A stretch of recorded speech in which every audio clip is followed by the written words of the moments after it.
Hello and welcome to Tipsy Tolstoy, Russian literature for the inebriated. I'm Matt Gerasimovich, PhD student in Russian Lit. This week I have really nothing exciting to share. I've been on the grind doing my job, as I should be doing every other week, but this is the first one where I've done it, so hey. Sure. Well, we all get there eventually. Yeah, I've been grading. Gross. Just failed them all. Send them back. Let's fail them all. Another year. That's the first life lesson. Sometimes you have to deal with bureaucrats who are not willing to, who are out to get you and are not willing to negotiate on the matter. I can't wait to become a bureaucrat someday. Well, you can start now. I'm Cameron Lalana. This week I have I've got to go outside and give a 21 gun salute. I'm sure my neighbors will all be really happy with that, to a car I've had since I was 16, since I'm finally replacing it. Since I'm driving about 80 miles each way per my commute each day, I decided perhaps I should finally stop killing the environment and get a hybrid, and also killing my wallet with the cost of driving that much. So I've got to go pour one out directly into my engine, Right. and send it off into the great, I presume car heaven. I don't know where cars go when they die. They go to the farm upstate, where Grandma went with the dog, remember? Oh, right. I'm going to take it out behind the shed and just put two shotgun blasts in the engine and leave it there. Well, that's what happens on the farm. Right, yeah. That's what happened to poor old Grandma. Okay, well, what is this? What is this, Matt, before we keep going in this direction? Right.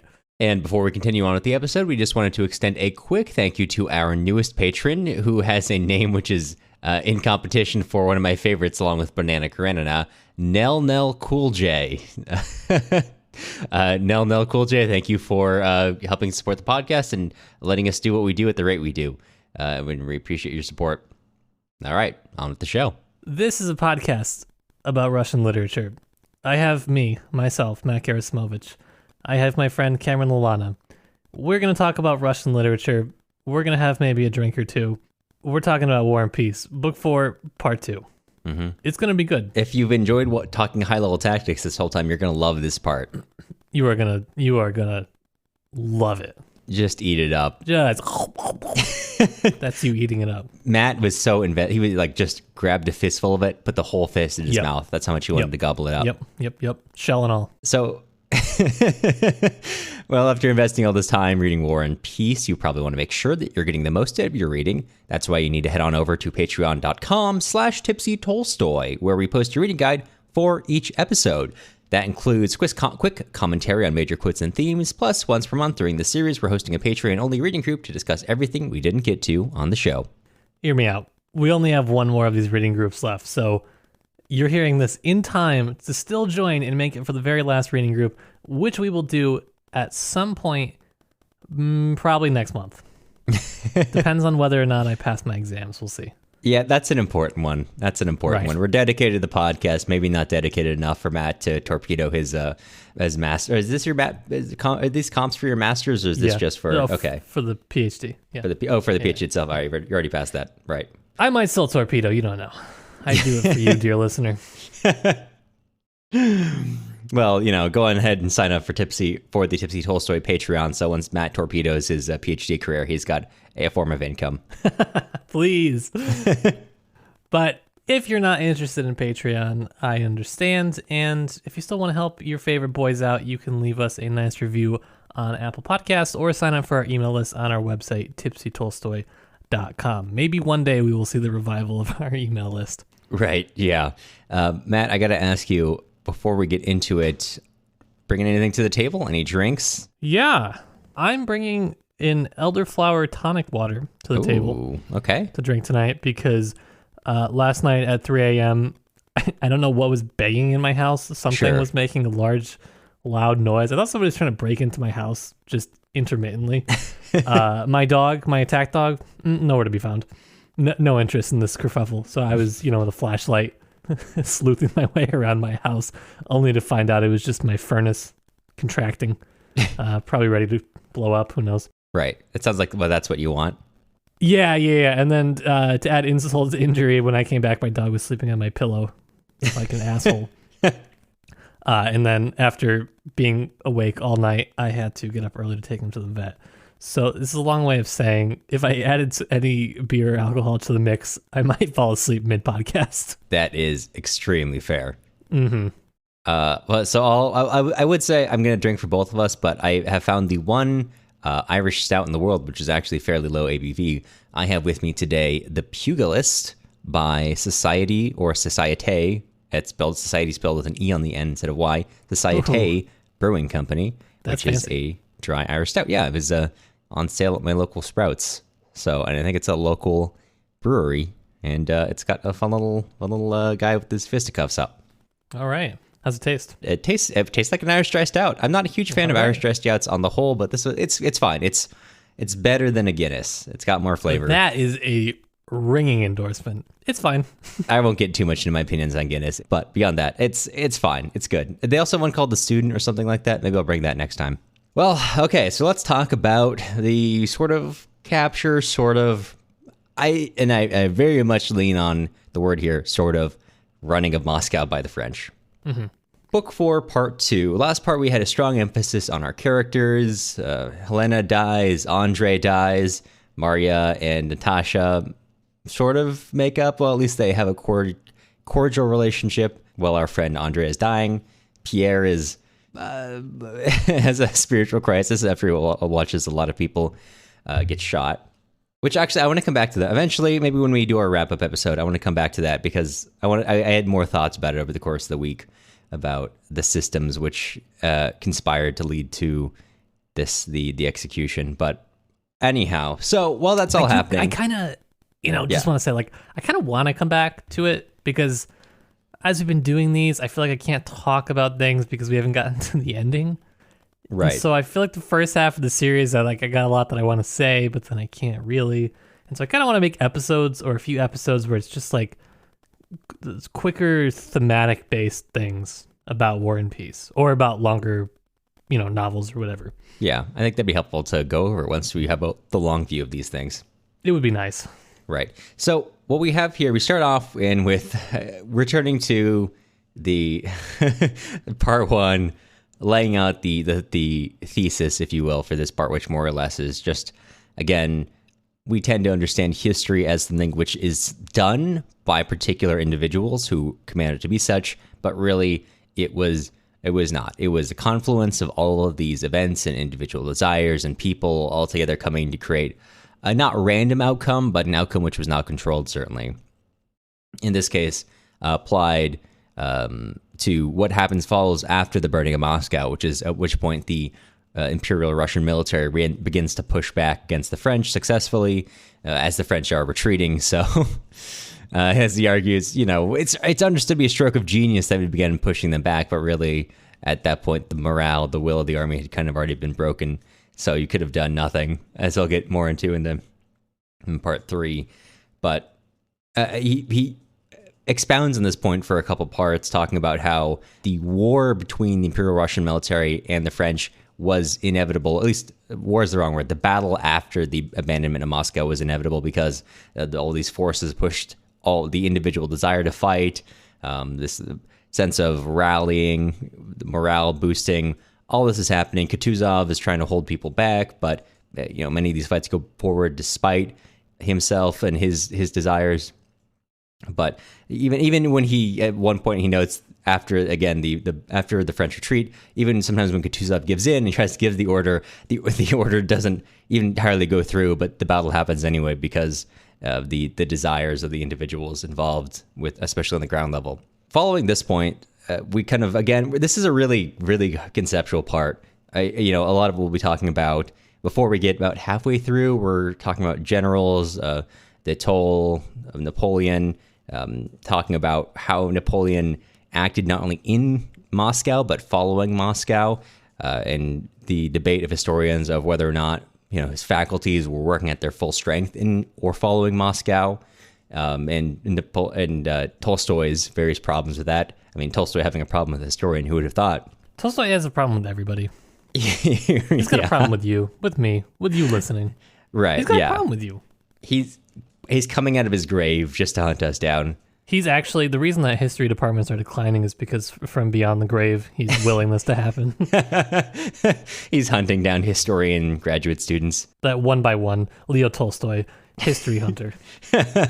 Briefly, we follow Napoleon's attempt to impose a French order on Moscow, and he has this elegant sense that everything he does makes the city work exactly how he wants it. However, as you go down to the individual level, you find it really has, at best, no effect, or even sometimes the opposite effect, which is, again, carrying through. This is not a unique feature of Napoleon, of him saying, oh, Napoleon wasn't actually as good as he thought he was. It's Tolstoy trying to say, no one is this good. All right, Rostopchin, before the city was abandoned, tried to do the exact same thing to the exact same effect. The city itself, how it acted, had little to no relationship to the actual orders given by the government, and it continues such under the French order, which continues up until the French decide to leave the city of Moscow. This is after the burning of the city. And when that's happening, we join our friend Pierre, who continues to live in the shed with the other Russian prisoners. And as they begin to move out, things are changing. Pierre has gotten used to he and the other prisoners have gotten used to a sort of friendliness with the guards. But as they're starting to move out, that all goes away. Even though guards who've been relatively nice before are turning into difficult, not guardians. I'm trying to think of the actual word. I just keep thinking of corrections officer.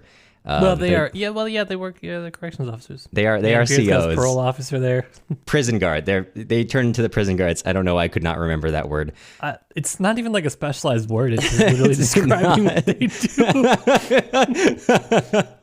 You can see them operating at 100% of my brain right now. That's right, full brain power head, baby. Someone who guards a prison, what could you call them?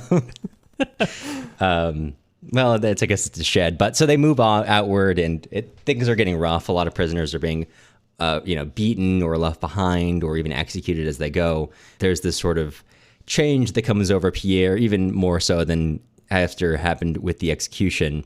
And he starts talking about this it again that's following him, and we'll discuss that a little bit more later on. It's death. It's death. Oh yeah, it is death. I guess it's not that deep, but yeah, so it's following him. We leave Pierre this part as they're on the road, just laughing to himself on the side, laughing himself to sleep, which is the sign of, I think he's really doing well after spending months in this prison shed. And from this part on, we follow, a general is sent out in order to just kind of harry the French army in a nearby city. I wish I'd written it down. I forget what city it is, but I want to say it's Forminsk. And when he gets there, expecting only a single general, he finds that at this point, after Napoleon has left Moscow, and a great number of those generals and other troops have actually retreated to Forminsk, this area and or beyond. They confirmed that through various spies, through some French officers they've captured.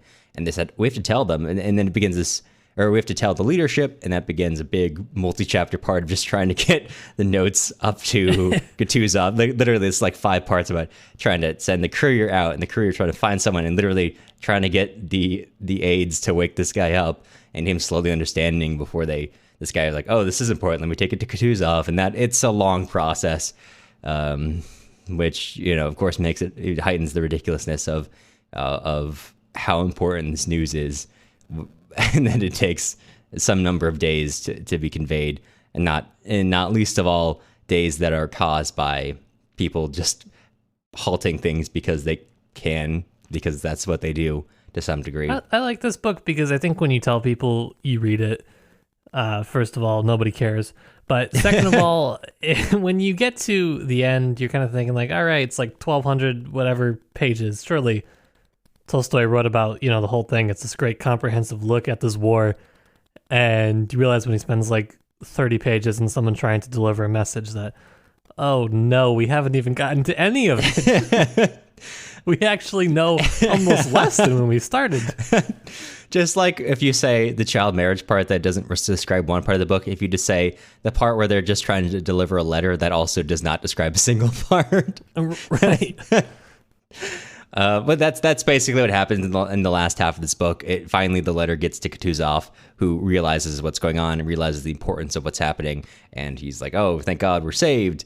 Which helps him pull him out of his own kind of spiral, since he's been dealing with these what ifs for days now. And even though he tries to, as I mentioned earlier, start trying to hold the army back, realizing that the French army is basically just going to, it's already retreating, so there's no reason to waste lives and resources on something that's already happening. Of course, because history acts independently of the will of individuals, that happens anyway, as orders are ignored, attacks are carried out. And we'll talk more about the next part as it gets into. I'm really excited to talk. I know that this is a bad form to say I'm really excited for next episode, because there's good stuff to talk about here. But next part is when they get into some irregular warfare, which I got some things to say about. So I'm excited to talk about that. But for now, this is a couple things to note here. That there's a little bit less to talk about than the last part, just because the last part had so much momentous character activity, and this is a bit more general.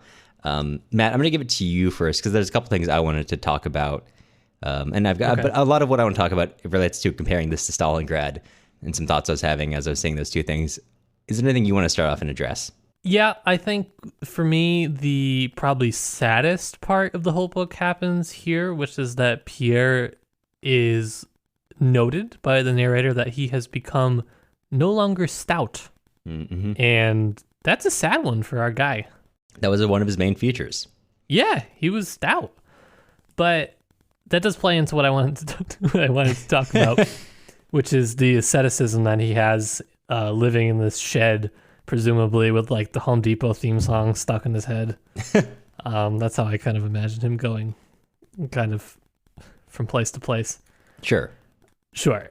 So there's this one chapter, I think, that's kind of, for me, like the core of what's happening here, at least in terms of the idea of death and the meaning of life, which is kind of the search throughout this book. Mm-hmm. And so the kind of paragraph goes, in the burned and devastated city of Moscow, Pierre was close to experiencing the utmost privation that a man can endure. But thanks to his good health and strong constitution, of which he had hardly been aware till then, and still more to the fact that it was impossible to say when they began, he bore his position not only lightly, but joyfully. And so Pierre it's kind of interesting the way it works for him throughout the book, because he spends the whole book searching, trying to figure out what he's supposed to do with his life. And he has this moment of clarity when he's in captivity, basically, when he is at his lowest possible point. I think. Not a good situation, to say the least. Right. Pierre, right. And it's just interesting, the sort of similarities that you see. I would say, like, with a lot of early Orthodox kind of saints and the sort of tradition of asceticism that kind of permeates it, very much kind of goes in the same vein as Pierre. And it's always interesting to me to take a look at Tolstoy and be like, yeah, that's an interesting way that he kind of lines up with the church. And then you watch him go and you're like, oh, whoa, why did you do that? He kind of like veers off the path that you think he's going to go. Right. But so there's, interesting, and we talk about a little bit more later, but this relationship to death as well. Mm-hmm. And so a lot of characters, right, as we've seen, like with Andre, sort of, has this moment of clarity on like the cusp of death, and this sort of asceticism. I don't know if you can compare it to that, but it's sort of, not that it necessarily brings you closer to death, but it really kind of strips down all of the artifice of life, and you're just left with, a Home Depot theme song in a shed. Right. And maybe that's what life's about. Right. If let me bring in a line here. This is something I wrote down. That there it is, it again, which kind of, to your point about sort of accepting death in a way, or at least becoming more accepting. There it is, it again, said Pierre to himself, and an involuntary shudder ran down his spine. In the corporal's changed face, in the sound of his voice, in the stirring and deafening noise of the drums, he recognized that mysterious, callous force which compelled people against their will to kill their fellow men. That force, the effect of which he had witnessed during the executions. To fear or to try to escape that force, to address entreaties or extortions to those who served as its tools, was useless. Pierre knew this now. One had to wait and endure. He did not again talk to the sick man, nor turn to look at him, but stood frowning by the door of the hut. So the context there is that he's trying to convince a French corporal to take along a sick prisoner instead of leaving him to die. Of course, at that point, the corporal is being driven by a larger force than himself, and even though they had previously a friendly relationship, is turned down quite harshly. And Pierre recognizes in that moment that nothing to be done, only a situation to be endured against a larger force. Mm-hmm. Yeah, the force, and then also death for Pierre is kind of interesting because the narrator rather says, now without thinking about it, he had found that peace and inner harmony only through the horror of death, through privation, and through what he perceived in Karatayev, which I didn't even want to get into Karatayev. I got a whole I got beef with Karatayev, I think. Right. But so it kind of, Pierre is kind of mimicking Tolstoy's own search in life, I think. Mm-hmm. Well, of course he is. And he's mimicking this type of character that Tolstoy really values, which is somebody who goes through life searching. And you can kind of compare to some of the things that he's done, like when he wanted to join the Freemasons, and one of the sort of precepts that he had to accept was this idea that you shouldn't fear death. And he would say, yeah, that's right, I don't fear death. And then like 3 pages later, he would say, well, I actually am quite scared to die.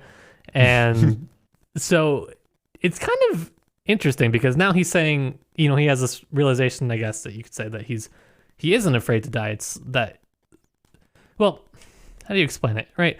He's in the horror of death. And so to me, that kind of seems like, although it does terrify him, there is, right, this sort of acceptance of it in some ways. And so it's not that what the Masons were saying was wrong. It's just that these sort of institutions don't actually give you the way to get there. There's no real like practicality in them. And a lot of it really is just kind of experience, I guess. Tolstoy said, go touch grass first, basically. Right.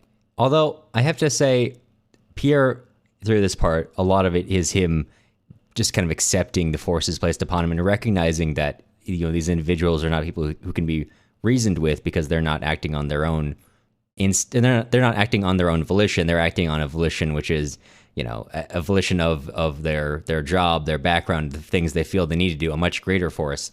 And he kind of does accept that through a lot, but I let me know if you think my reading is off, but his part in this book ends with Pierre just wandering about a camp they've made for the night as they're on the road.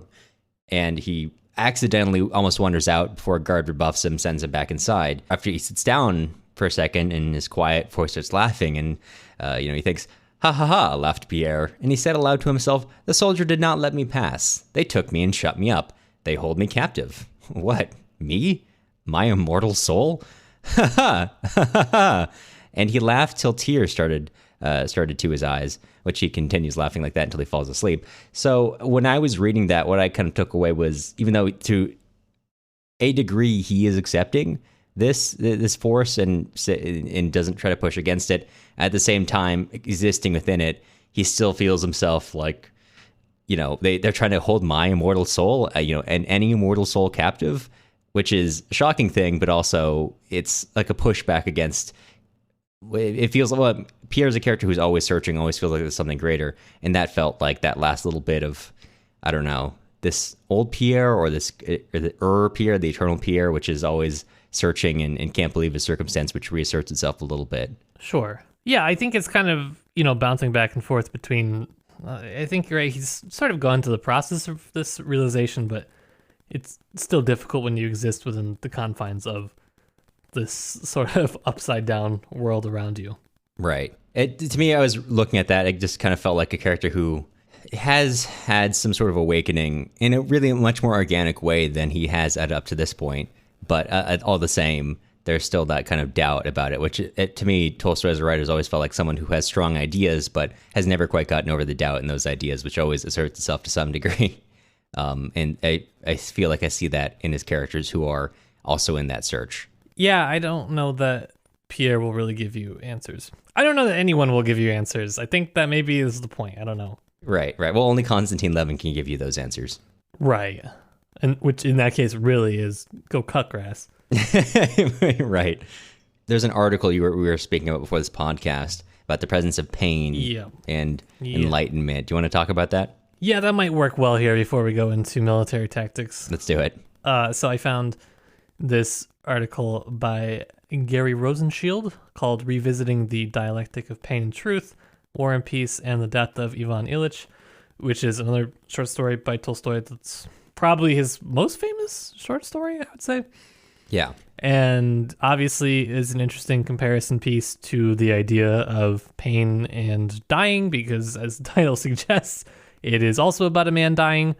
But the author of this article kind of spends a lot of time drawing the contrast between the two. And I'm not going to go over that too much just because it's not really relevant to War and Peace per se. Not what we're doing here. Though it is interesting, I'll just generally kind of lay the basis of the division out, which is that in the death of Ivan Ilyich, the death is in illness and kind of vague, and Tolstoy uses it to dunk on doctors even more than he did in War and Peace. And so that's fun. But the death in War and Peace, the pain in War and Peace, it's all very much physical pain. There's not this sort of amorphous illness, which is kind of a different sort of thing.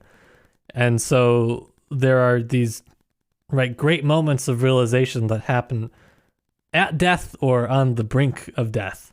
And Andrei is kind of the primary person that is talked about in the article, although I think you could possibly ascribe some of it to Pierre if you want to take the idea of pain and kind of morph it into, I don't know, some sort of privation, which you could probably argue, I don't know, it's not exactly as direct as Andrei getting bashed in the head. So it's a little bit different. And so there's a lot of interesting things in this article, and Cameron will probably hopefully put a link in the show notes. Can do. To it, just because if you're interested in reading a little bit more about Tolstoy, you might find it a little bit interesting. But so I wanted to share a couple things that I found that were worth sharing from this because I liked it. And so there was this really interesting part which talks about Tolstoy's sort of approach of realization that you get through Andrei. And as you probably know from listening to this podcast, we sort of ascribe to this idea that I guess you could come to without listening to us, which is just that Tolstoy doesn't really like to generalize too much. He likes to resist people that like to generalize. He, as his view with history goes, right, doesn't want to ascribe things or over-ascribe them to, great men, great actions. Everything needs to be on this sort of individual, the smallest possible level, on this sort of level of this abstract force that acts on people. And so when Andrei dies and he has this sort of realization, the author of this article argues that Andrei comes to this truth that is not for everyone. It's definitely not a truth that's meant for anybody else in the novel to actually achieve. It's his own specific truth, his own specific situation. And I think that's the first important thing to note, which is that I think when, you're reading this book and you're like, all right, Tolstoy's going to tell me about the meaning of life. Well, you're really going to be disappointed when you get to the end because he's not. And the characters that he does give the meaning of life to, it's super interesting because, again, as the author notes, that for the most part, I would say all of us reading are healthy. We are at least not on the brink of death, hopefully. And so we resist this identification with Andrei. So in this novel, which is exceptionally realistic, you sort of get what happens in Dostoevsky, which we talked about in Crime and Punishment, which is you get this instance which is an extreme, but logically possible. So kind of like similar almost to chance in some ways. And this is how you kind of arrive at a higher truth. And we talked about this a lot in our Crime and Punishment series with a lot of people that are smarter than me, for sure. So take a look at that one if you're interested in that idea. And so it's, it's kind of interesting, right? Because he takes this idea of the individual, the specific, and then he goes out and he applies it to these things which are very extreme, but in the realm of possibility. And so that's kind of difficult when you're reading, when the normal person is reading a novel. Even if you were alive at this time, you still probably wouldn't be able to really relate to that death, having not been on the brink of death from a military battle for the most part. And so that is one of these sort of things that's kind of interesting. And, maybe you'll relate to that, and maybe this point is moot in that case. But so kind of the gist of the article, continues to go on about how, great points of moral clarity can be found in times of extreme physical pain. And that's just something to kind of pay attention to throughout the novel. And if I were to tell you why that is the case, I don't know. Read the article, see if you find the conclusion on that. I think it's kind of just it's like a Tolstoyan quirk. I don't think it's necessarily Tolstoy isn't telling you to go out and hurt yourself to achieve moral clarity. That's you have to get shot in the head by a musket ball or yeah. No, it's just an interesting quirk of Tolstoy and how he views that path along to clarity, which is it's interesting and kind of relevant to this part, more relevant perhaps to the Andre part. I think could potentially be applied to Pierre depending on how you're going to think about it. Well, I mean, it makes sense. I only skimmed the article that Matt sent, so what I'm going to say is not at all based in the article, but at the times of extreme pain, mostly for Andre, but also does apply to Pierre somewhat, it also applies during periods when the normal order is put out of order, basically, where the normal fight, his duties as a staff officer, at least for Andre, are suddenly put aside. Now he's got to go on a different path he intended before after getting shot in the head, or all these other... Every other time he comes close to death, close to pain, that's when power of himself to determine his own destiny is taken away and instead put in a greater, in the hands of the world itself, the world historical clock of people and the random chances that happen in between, which is not a very literary point, but you do see, to your point about characters experiencing pain, I think it also goes along with characters experiencing a profound loss of agency too. And in those moments, seeing things which they wouldn't necessarily have been able to see, wouldn't necessarily have seen when they had, at the very least, the illusion that they're in control of their lives. I think it is a literary point because it links to this quote that I did want to mention but couldn't find a good segue, so thank you, which is also from the same passage on Pierre, just 2 pages later, where he says that the very qualities that had been a source of embarrassment, if not actually disadvantageous to him in the world in which he lived, his strength, his thickness, his disdain for the comforts of life, his absent-mindedness and simplicity among these people gave him almost the status of a hero. And Pierre felt that their regard imposed responsibilities on him.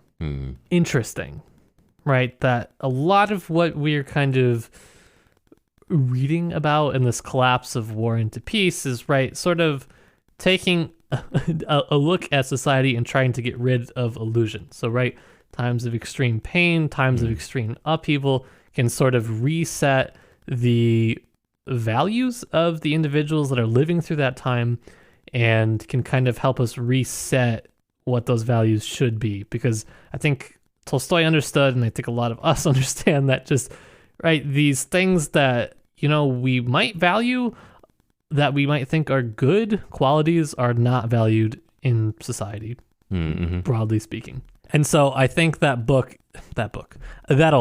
thing, I think that this book is trying to make an attempt at sort of reclaiming some of those values in those extremely difficult times, which is honestly so much harder to do than it seems. Because if you try to apply that to now, as Pierre says, it imposed certain responsibilities on you. And I don't like those responsibilities. Right. I mean, yeah, that is a good point. We talked many episodes ago about how contrasting war and peace reveals sometimes how ridiculous many of these features of peace are, how much like war, there's this attempt at showcasing whatever your wealth, your status, your eligibility, so on and such forth, creates this, I won't say artificial. I guess it has its own internal logic, which makes sense for its own case.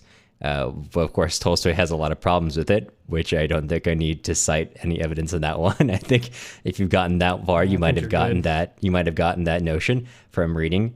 Now, this collapse of War and the Peace, not only does it reveal some of the comedy of society, and also how false many of these things that are put forth as the thing to do, the thing to be, but also now that you're getting into bare essentials, you're getting down to basically like, who can you rely on? Who can be your voice? Who can be a source of strength? Who can be whatever it is?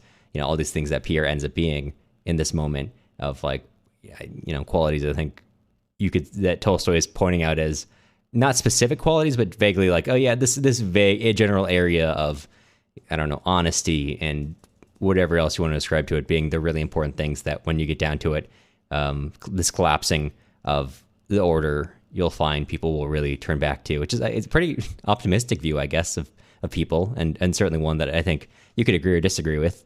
But it could be. I don't know. I kind of have this issue when I read Tolstoy, which pretty much everybody agrees that he's just a moralizer. Sure. And he definitely is in some parts. However, I just think he's too vague to really be moralizing in a lot of other areas. Right. Well, he doesn't always, like these qualities that Pierre has, it's kind of elaborated on, but also not really. It's so vague. Yeah. I know, like it is, I mean, it is moralizing, but it's not necessarily to the point of being like programmatic. You know what I mean? Right.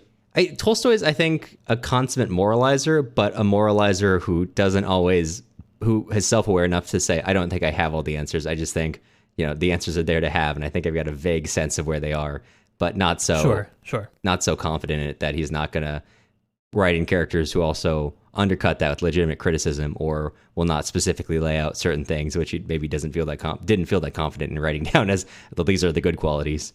Sure. So are we talking about the war? Let's talk about the war. So I want to talk, and I know we've covered this many times before, but I want to take the way that we think of individuals as having an effect in the world, especially people like Napoleon's, and I want to compare against Stalingrad.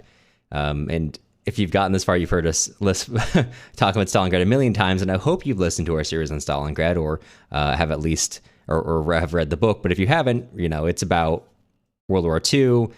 The author Vasily Grossman very much wanted to write a war and peace of World War II. And that's not us saying it's kind of like that. That is very literally what happened. He very famously says that he only read War and Peace during this time, and it is a very conscious attempt. And it is, like we mentioned before, it feels like, intentionally or not, these two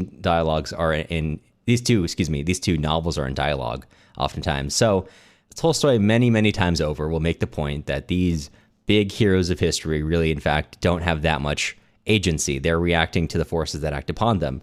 No matter how much we may try to look back and say that they did, in fact, do these things as if they personally had wielded the hammer, in which, if I can, I'll read a quick line here because I thought it was a funny bit. Historians quite falsely represent Napoleon's faculties as having weakened in Moscow, and do so only because the results did not justify his actions. He employed all his ability and strength to do the best he could for himself and his army, as he had done previously and as he did subsequently in 1813.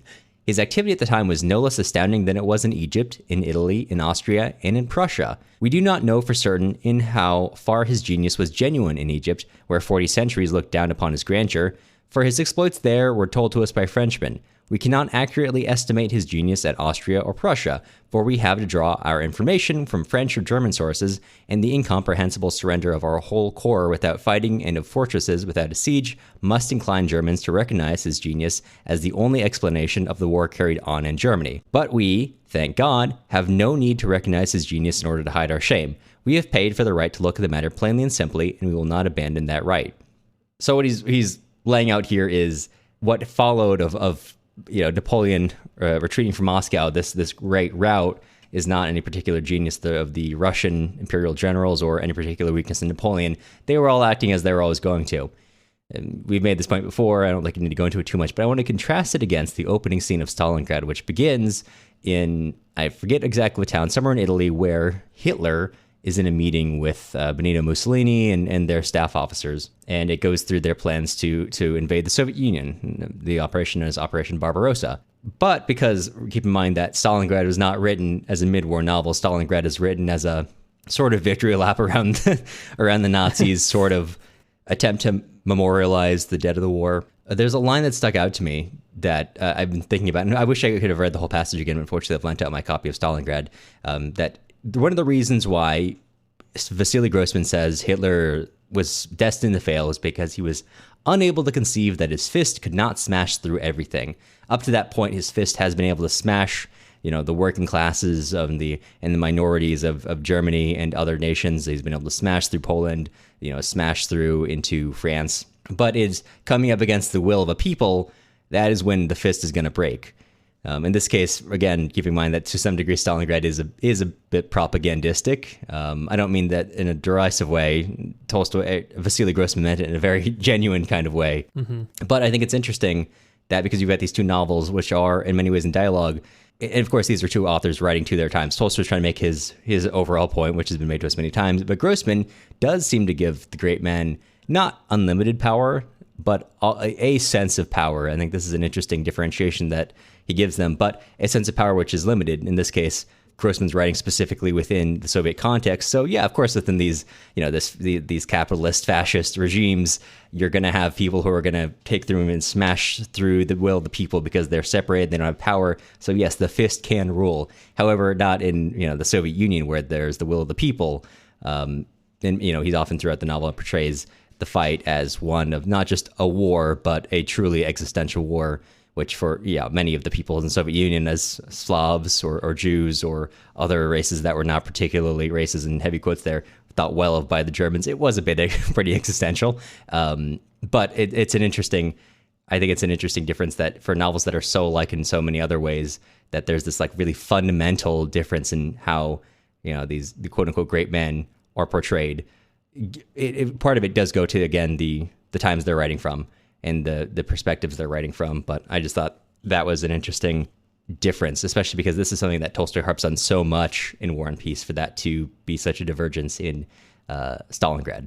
Yeah, I do think they're an interesting comparison point, and we should maybe just do an episode that's just like comparing these two because I liked them so much. Despite the fact that he was trying to do 20th century War and Peace, it does come out just quite different, honestly. Mm-hmm. I think that Stalingrad and the wonderful edition that Robert Chandler had put together was probably, say, the closest to War and Peace for sure. Mm-hmm. But you do also have to imagine that he did intend for the Stalingrad section and Life and Fate to be, together. And Life and Fate is not anything at all like War and Peace. It is like night and day, I would say. Mm-hmm. So it's just, I don't know, endless interest for me on the comparison there. And you can't make me stop talking about it because I read it. We put all the effort in. I mean, I think because there is, how do I phrase this? There are valid points of comparison to be made. There was a lot of War and Peace that informs how Grossman writes it. However, just to say it's a World War II, War and Peace is kind of a lazy intellectual comparison because it forgoes so many of the interesting differences of the this essential, this point of great men being merely the puppets of history is so integral to War and Peace, and it's not important to Stalingrad. It's not an important intellectual point to make. It's discarded in favor of, in this case, the will of the people, so to speak. The fact that they'll all come together to stop this. They've got one big union to tear the fascists down, which is interesting in its own ways, but beyond some interesting ways that they do align. Also, I think it's fascinating to look at how their own eras fundamentally reshaped a lot of the intellectual content of those books. Also, the way that the route is portrayed, much of Stalingrad has to do with Stalingrad. Arguable whether that was the most important military victory of the war. I think actually more historians would probably argue it isn't, based on the reading I've done. A lot more people might point that towards the route in 1941 before the Nazi army got to the Wehrmacht got to Moscow as the first real victory of the war, or to Kursk, which is the largest tank battle in human history. Both victories for the Soviets. Those might have been much more important battles militarily, for tactically and strategically. But Stalingrad is the first time that the Soviet army stops retreating and has a victory, which allows them to start pushing the Wehrmacht back. It's a significant moral victory, and I want to bring that up because this is something that'll be touched on a little bit more in the next part, that Tolstoy is really dealing with, the Napoleon and the French have captured Moscow, this capital, which should be, as the rule of law, the laws of war dictate, would be the end of it. It should be the case that this nation then, got down on its knees because it's lost the war. But in fact, the laws of war didn't apply in this case, as they often don't apply.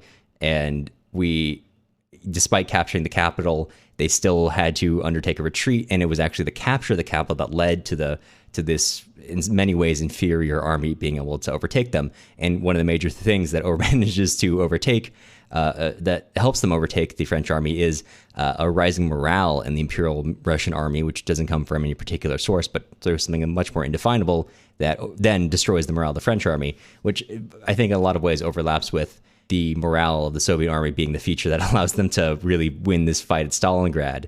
However, again, the difference here is that Tolstoy is like, I don't really know where their morale comes from. It's an X factor, as we'll talk more about next time. But, of course, Grossman being like, yeah, the X factor is the Soviet, the Soviet homeland and our ideas of the people. Yeah. Although I do think Tolstoy has something in here. I would have pulled the quote if I knew we were going to talk about this, but I do think he has a line about the Russian homeland. I wouldn't be surprised. I need to double check. It's clearly not as strong of a point of emphasis. Right. If I don't really remember the full quote, but I know he has something in there about that when he's talking about why can't Kutuzov hold back his own troops. Mm-hmm. Well, everyone's pretty mad as they're chasing the French out of their country. Right. Yeah. No, that is a good point to bring up. But so a point of comparison, but for Tolstoy, something that clearly takes a backseat. Tolstoy was many things. A strong nationalist was definitely not one of them. Does nationalist themes come through in his writing? I think that's arguable, and even pointing to yes, but no more than any writer and any major writer in any empire in history. So, yeah. Anything else you want to touch upon? As I'm going through this part, this war for me, like you, I've enjoyed Stalingrad so much. It's naturally drawing those comparisons as I go through.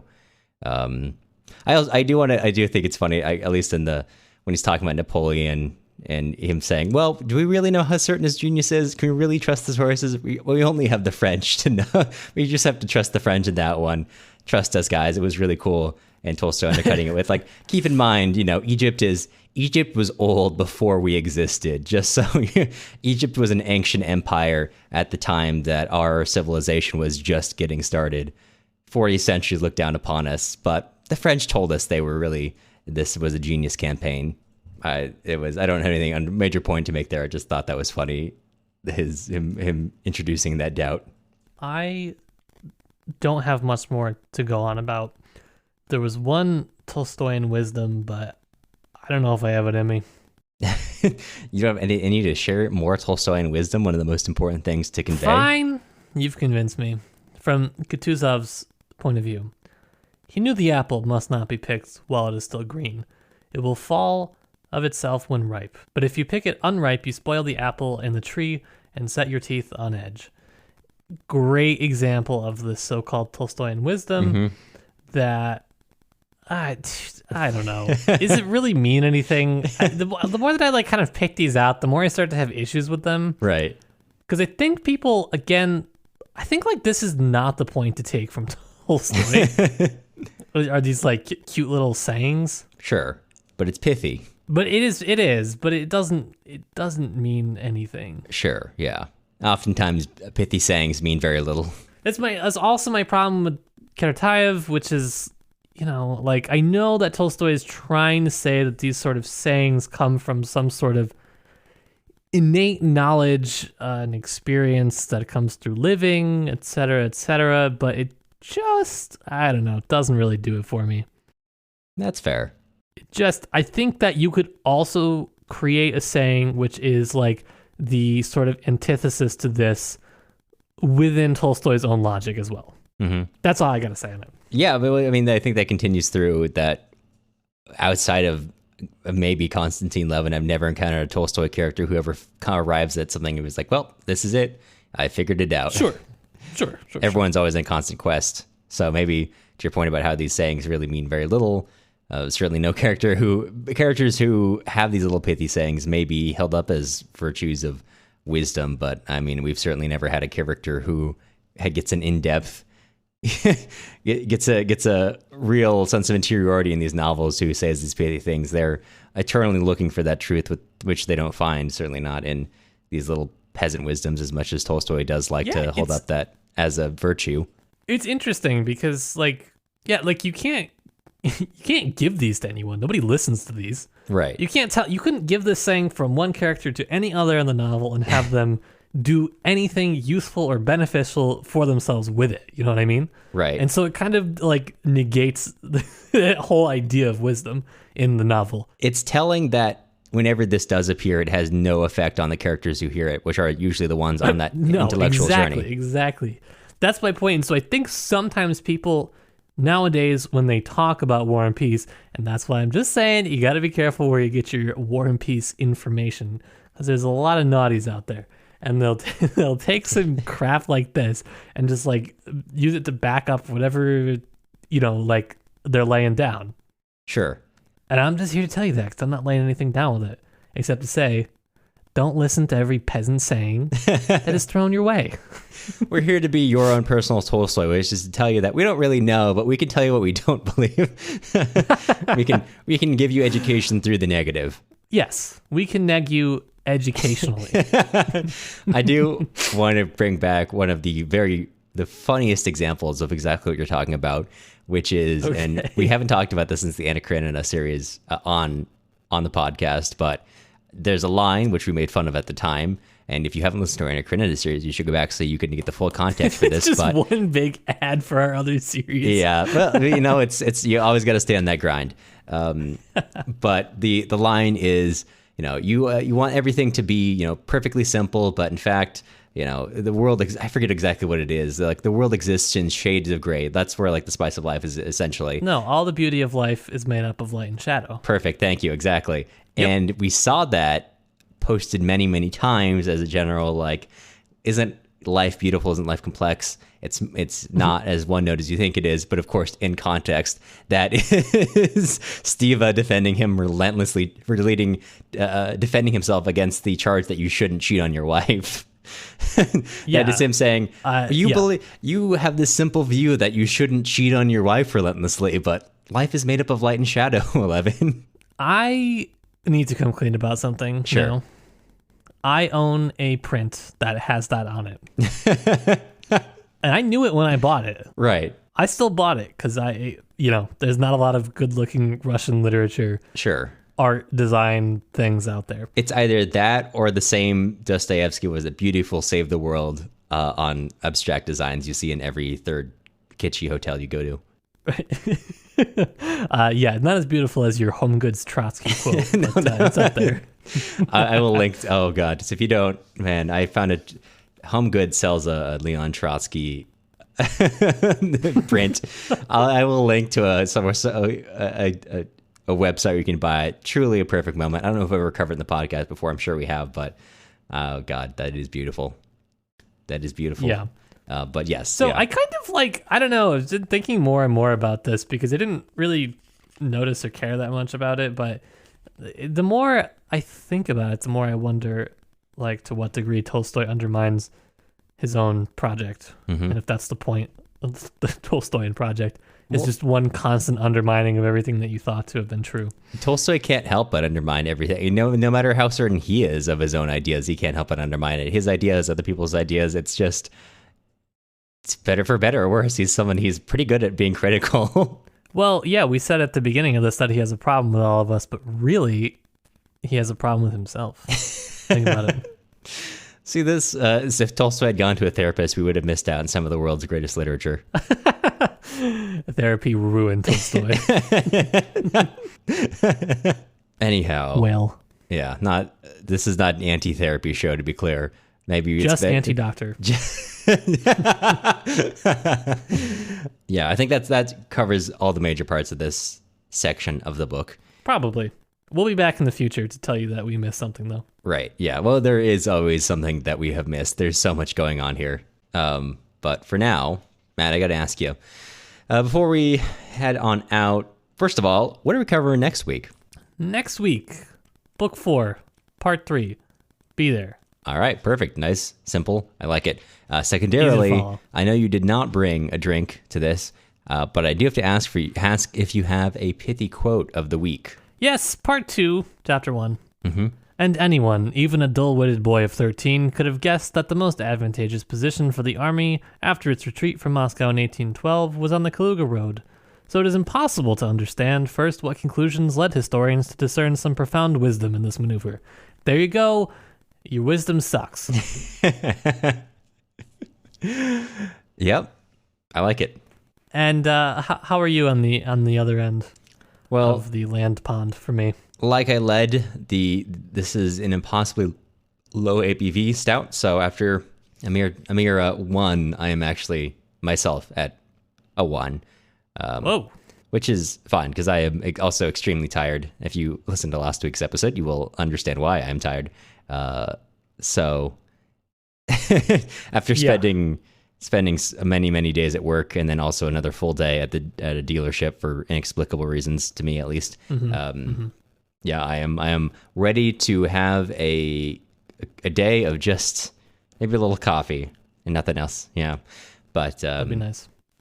And before we let you go, we wanted to extend a sincere thank you to all of our current patrons: Nell Cool J, Christina, Marin, JG, Banana Karenina, Danielle, Margarita, Yulia, Amanda, John, Natalie, Ben, James, Elizabeth, Shannon, Blake, Amanda, Maya, Pack Rob, Zachary, Austin, Isaac, Brett, Caitlin, Eli, Stephanie, Alex, Yitza, Mysterious Donor Dude, Elise, Allison, Brandon, Arini, Lou, Jesse, Paige, Daniel, Darren, Daniel, Janice, Anne, Madeline, and Jeff. Podcasting isn't free and grad school doesn't pay very well, so if you're interested in joining with our current patrons to keep the show running, take a look at our Patreon at patreon.com/tipsytolstoy. And the music used in this episode was Soviet March by Toasted Tomatoes. You can find more of their stuff on toastedtomatoes.bandcamp.com and also on YouTube under the same username. If you're looking for other places to find us, you can also follow us on Instagram at Tipsy Tolstoy Podcast, on Twitter at Tipsy Tolstoy, or you can join our email list on our website, tipsytolstoy.com. You'll hear from us again soon.